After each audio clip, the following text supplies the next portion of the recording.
In exercise 14I, we're going to look at the integration of trig functions.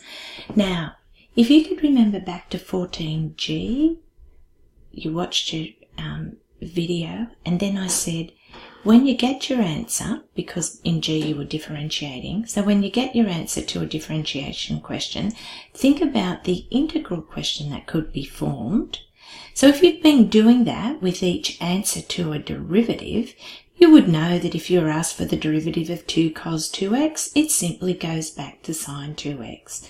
However, the derivative of cos 2x, we need to get that 2 in there, and to counteract it we want a half, and we take that half out, we leave the 2 in, and we know that the integral of cos 2x is sine 2x, but we've also got the half plus c. Now, if you've been looking at all your answers to derivative questions with that in mind, I think you will not have any trouble with this integration exercise.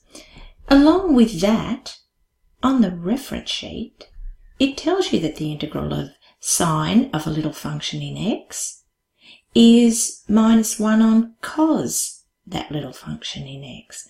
Now, where does the minus come from? The minus comes from, because when you differentiate cos, you normally get a minus sign, but there was no minus in there. So we know there had to be a minus in what was differentiated. Also, you might be thinking, where did the 1 on a come from?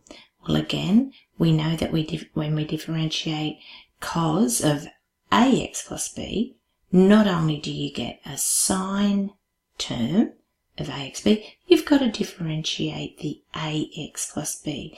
So if here in the integral the a didn't appear, there must have been a 1 on a to cancel it out in the process. Similarly, with the integral of cos, it goes to 1 on a sine, because we know that when we differentiate sine we get cos, differentiate tan we get sec squared. So that's about it. It's not exclusively extension 1 to integrate trig. Let's have a look at these examples. You'll note that I have categorized them. Integration of trig function is either easy, really predictable, and here is the integral of sine, but it's predictable because there were 2 parts to the question. One where they tell you to differentiate something, then they introduce the integral, and 3, they can be difficult. So easy, predictable, or difficult. Let's work through them. Back here to the easy. So let's have a think of it. What was differentiated to give 2 sine x? We know that if you differentiate cos, you get minus sine. There's no minus here, so let's put a minus in front of the cos, and that will cancel it out then. And the 2 just has to come along. Next, we've got minus sine 2x. Now, we know that minus sine 2x would come from plus cos 2x. However, when you differentiate cos 2x, you get minus sine 2x times 2, differentiating the little x function. There's no sign of the 2 this time here, hence there must have been a 1 on 2 to cancel it out when it was differentiated. This is a definite integral, and so we don't need c. And subbing in pi, you'll get minus 2 cos pi plus a half cos 2 pi minus. Now be very careful subbing the naught with trig ratios.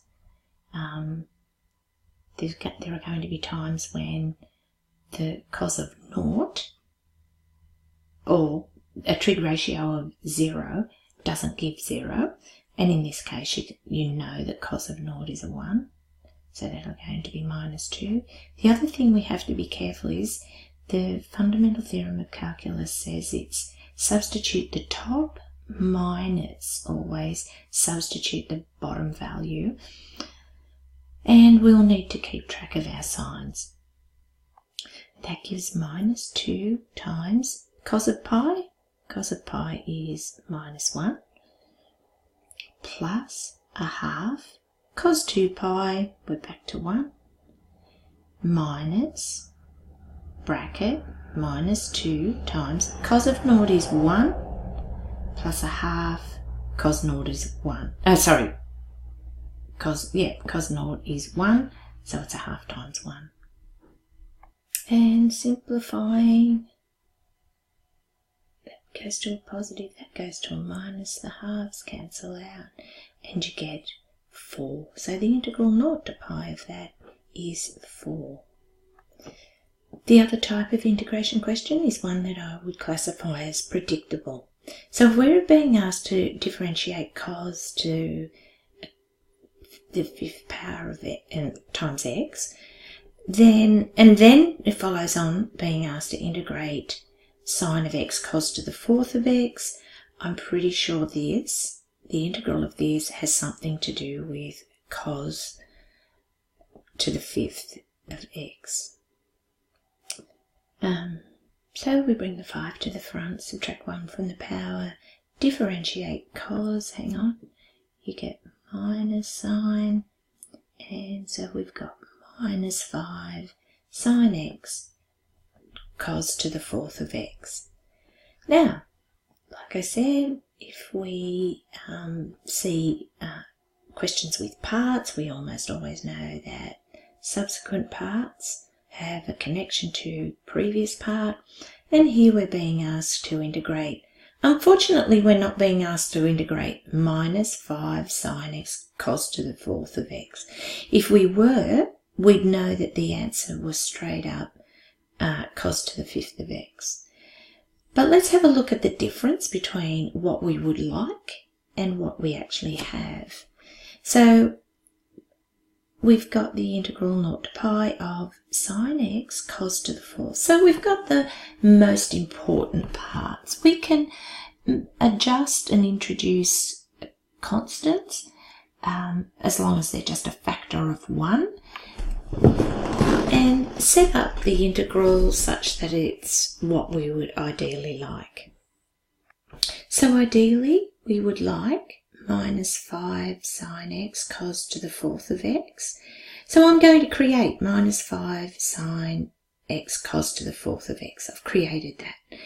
How do I counteract putting that minus 5 in? Well, I don't want it minus, so I have to introduce another negative.